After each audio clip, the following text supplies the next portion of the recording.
Imagine what the world would be like if half of your family died within the next 5 years. Luckily, you don't have to imagine because it's already happened. During the 14th century, the Black Death ravished Europe. And I know a little bit about this topic because of the extensive research that I've done in preparation for this speech. Today, we're going to be talking about the Black Death and how it spread across Europe, its effects upon the people of Europe, and its long-term effects and the impacts of the plague after it had already left.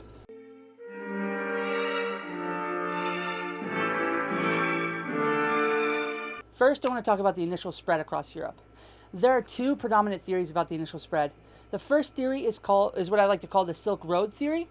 So basically, on this map here behind me, you can see China, and the idea is that the flea that had the virus that had the Black Death on it originated from over here in China, and it went across through the Silk Road and through trade into ports over here, and from there Italian traders picked it up and they moved down the coast and into Italy. At that point, the plague had entered into the cities of Naples and Sicily, and especially Venice up there, and it ravaged Europe by trade and by people moving it inwards towards cities and stuff. And then the second theory about it is the theory of the Golden Horde, that it was spread during the Mongol invasion of the West. So the Mongols come from around here, as we all know, and they moved across and invaded Europe for hundreds of years. And during that time was the Black Death, and they invaded towards this area right here. And during that, they ended up spreading the disease to the people of that area, and then those people fleeing the invasion, going to the rest of Europe, spread it that way too. And it's pretty generally accepted that both instances are somewhat true, especially the Silk Road theory. That is definite how it got to Italy, for sure. We know that that's how it got to Italy. According to National Geographic, at its height, cases were spreading more than a mile per day in France. That's insane. And it was spreading through germs in the air because they didn't actually believe in germs at the time. It wasn't discovered until the microscope.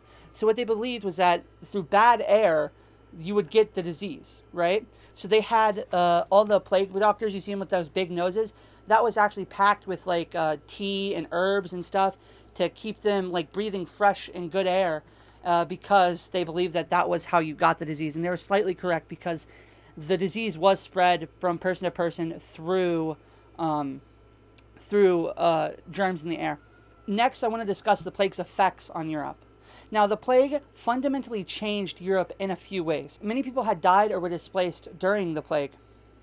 Conservative estimates put the plague around a third of the population of Europe to around 60%, especially in places like Venice. It is actually known for a fact that in Venice there was 60% of the people there who had died, and that city had 150,000 people at one point. So just imagine the bodies on that tiny island.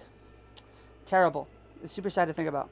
Doctors at the time would recommend that people would flee to the countryside and that they should not bathe or exercise because they thought that was bad. And then they also said that they should wear magic words on their chest. Like imagine wearing like a piece of paper that said abracadabra. You know, it was pretty silly, but they didn't know any better because they didn't know about germs at the time. The plague also led to a halt in conflict and international trade. Now at the time, everybody was trading from everywhere.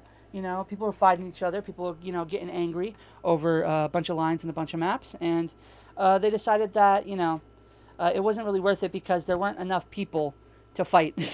They were all dying from disease. They're all fighting a virus instead of each other. And while the events were devastating and immediate, a lot of the historic significance of this event doesn't actually happen until its aftermath, with its long-term effects upon the people of Europe. The plague and its consequences would vastly change Europe. Workers had stronger bargaining rights because of less manpower. At the time, there were far fewer laborers to actually go ahead and work the fields of England and all of Europe. Like, imagine if just a sixth of that went away. There's not enough people to work all the fields. So the laborers had more say in who they actually worked for, and they had more say in their rights as, workers. And then there was a shift in balance and power between the landlords and the peasantry, which actually led to the destruction of serfdom.